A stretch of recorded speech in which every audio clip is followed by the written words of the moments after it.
Right. that, I mean, it's the first time in America's history that a 30-year-old is going to have it worse off than their parents. Right. It's a breakdown of the social compact. That's right. They are the most alcohol addicted, most drug addicted, most suicidal, most depressed, most medicated generation in history. Right. And the message that was largely being fed to a lot of young people was lower your expectations. You're not going to have the same American dream that your parents would have. And we saw this as an opportunity, especially with young men.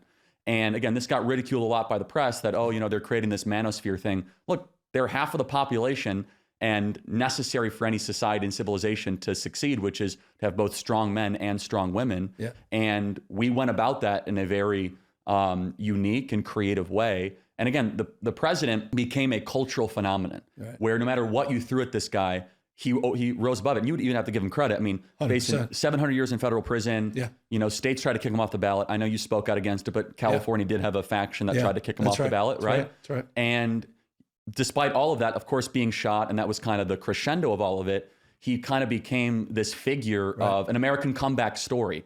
So he personified what a lot of young people, especially young men, wanted back in their politics, which was an ascendant rebel attitude against these institutions that have failed them so miserably. It's interesting. So what would, and you keep saying we, which is interesting, and that's the organization that you created, Turning Point. We would be like Conservative Movement, MAGA. But yes, I have Turning Point USA, Turning Point Action, Charlie Kirk Show.